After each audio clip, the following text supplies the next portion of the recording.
Welcome to this edition of Berkshire Now News Magazine, where we explore news and views from around the Berkshires. This week, we explore the many different ways you can stay socially distant and still enjoy at least some of what the Berkshires has to offer.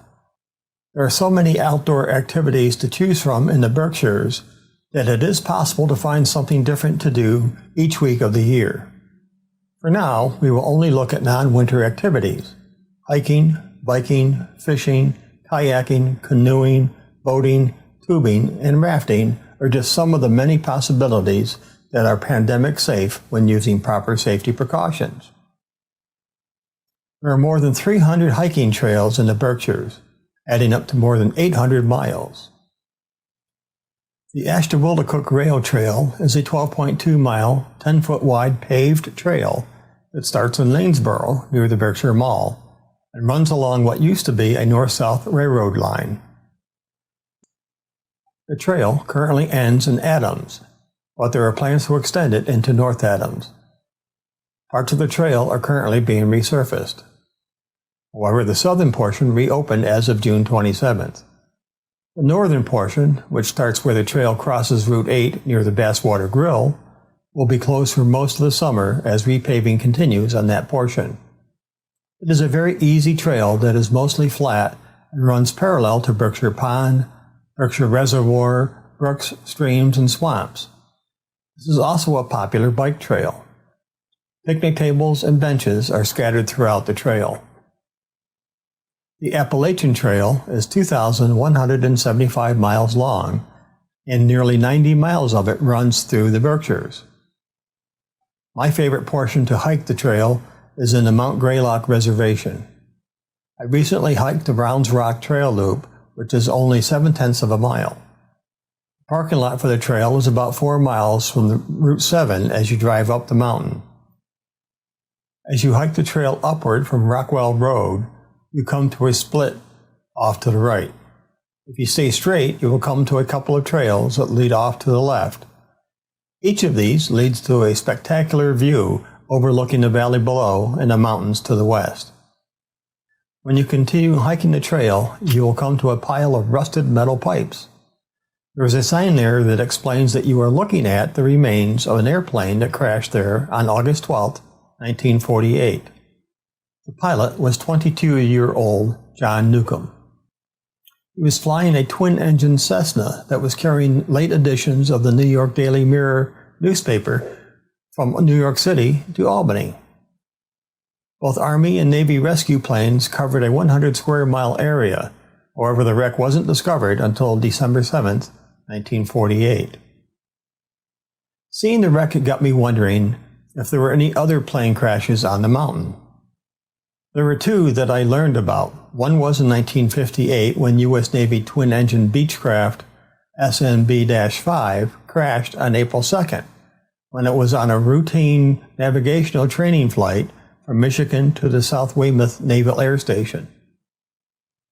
The other crash was on September 17, 1988, when pilot Larry Bugby became disoriented and crashed into the northeast side of the mountain. Another trail I like to hike on Greylock is part of the Appalachian Trail. I usually park in the lot just after the second hairpin turn on the Rockwell Road.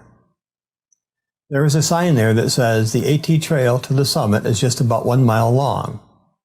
At about 3/4 of a mile up the trail, you come to a very unexpected scene: a pond. This pond is just a couple of 100 feet away from the intersection of the Rockwell Road and the North Adams Road that goes down to the northeast side of the mountain and into North Adams. If you continue your hike along the Appalachian Trail, you come to the summit and Bascom Lodge and the Veterans War Memorial Tower.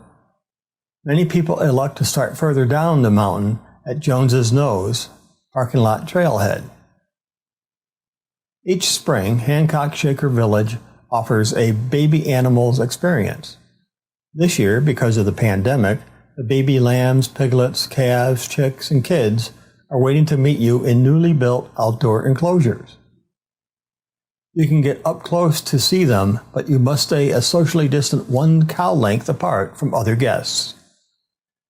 You will most likely see farmers Billy and Allie, the livestock managers, and they will be happy to answer your questions and make sure you have a fun visit. Pre-purchased time tickets are required for all visitors. All indoor areas are not open to the public because of the pandemic. Please check their website for more detailed information and to purchase tickets.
The Deerfield River runs for 76 miles from southern Vermont through western Massachusetts and into the Connecticut River. It is a great place to tube, raft, kayak, and fish. The most popular section of the river is from Fife Brook Dam in Florida to the Shunpike parking area in Charlemont, which is just downstream of where Route 2 crosses the river. This section has many Class 1 and Class 2 rapids that can be safely navigated by experienced paddlers and tubers. However, there is one dangerous Class 4 at Zor Gap, just upstream of the Zor Road Bridge. Open boats and tubers should use the portage here and put back in below the bridge. There are several guide services that offer boating, tubing, and rafting services. Zor Outdoor, Crabbletree, and Deerfield River Portage provide tube and transport to facilitate a tubing trip. If you don't like rivers, many people enjoy the flat waters of lakes and ponds. Berkshire Pond and Cheshire Reservoir alongside the Ashtabulacook Rail Trail and both Pontuzic and Onoda Lakes are all excellent places to paddle a kayak or canoe or to go fishing. The Housatonic River Valley Wildlife Management Area in Lenox is also an excellent place to go kayaking or canoeing. The Decker Boat Ramp, which is located on the south side of New Lenox Road, just about a quarter mile west of East New Lenox Road, is the perfect place to put into the river.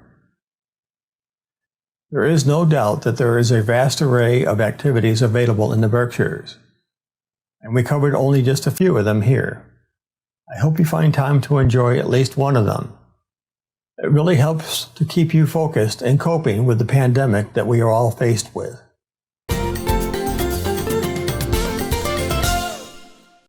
Our last segment is about some job opportunities in the area. Berkshire Farm Center is actually located in Canaan, New York, and they specialize in foster care and adoption. They are currently hiring up to 90 additional staff to help with a new project. Kelly Gutrad tells us what is about to happen at the center.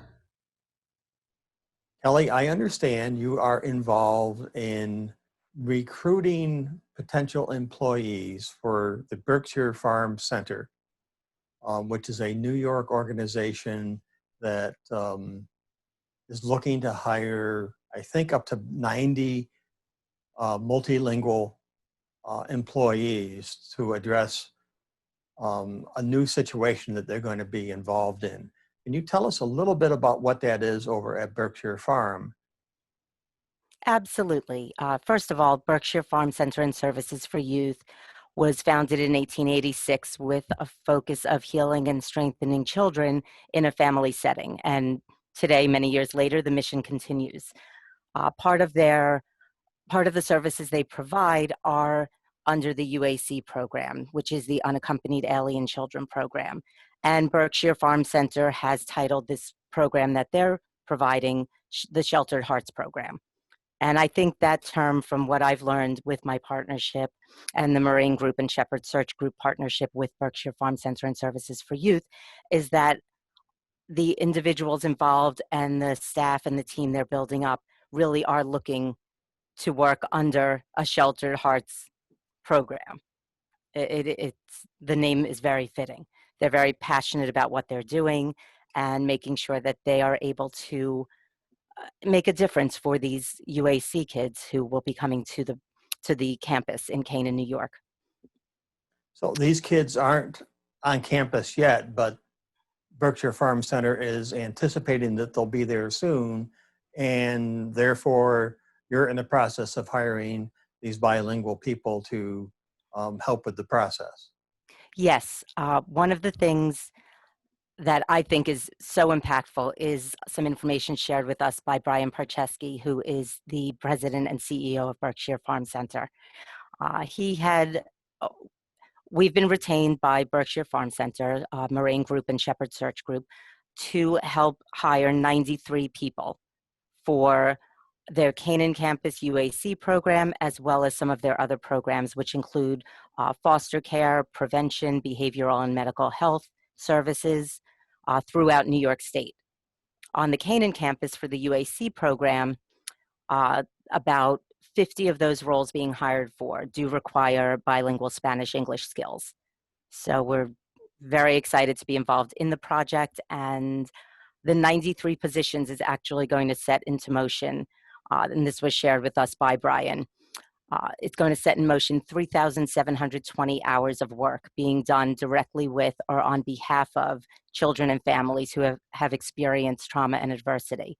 And for many children, it is the difference between a future compromised by their past experiences and a future full of hope and promise. So to be able to, for Moraine Group, work on behalf of Berkshire Farm Center to identify very passionate people who not just have the qualifications and the expertise to do the jobs, be it teacher positions, teaching assistants, youth care workers, residential treatment coordinators, case managers, LPNs, RNs, clinicians, licensed clinicians, to be able to help bring them not just the talent, but people who have this unbelievable passion to do this kind of work and to be involved in child welfare and child advocacy is something that we really believe in, and we're so excited to be a part of. Now, you mentioned unaccompanied alien children, and I assume the language you're looking for is Spanish? The language is Spanish, yes.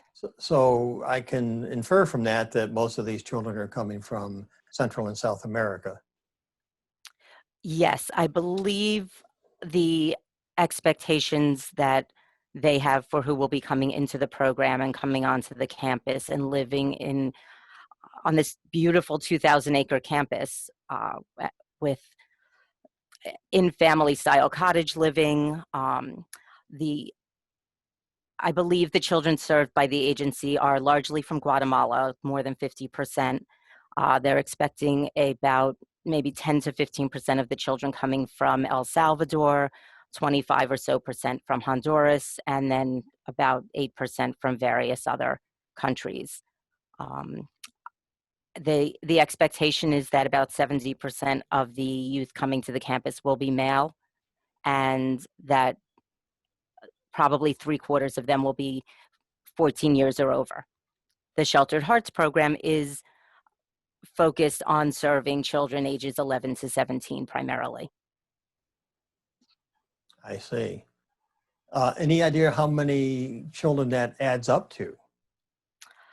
Right now, I believe as of this past fall, they were servicing about 5,000 children in care of ACF and ORR. So they're servicing 2,000 children and families on a regular basis between all of their sites throughout the state and throughout the different counties of New York.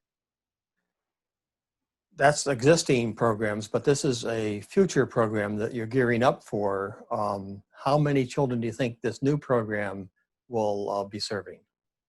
I believe they're anticipating it will serve uh, 200 to 300 children uh, throughout the course of the year, with about 50 children, up to about 50 children on the campus at a time. Now, in a previous conversation, I asked where are these children already in the United States, or are they perhaps in a detention center somewhere and eventually are going to be transferred to this new campus? Um, we still don't know exactly where these children are coming from, do we? Other than their national origin.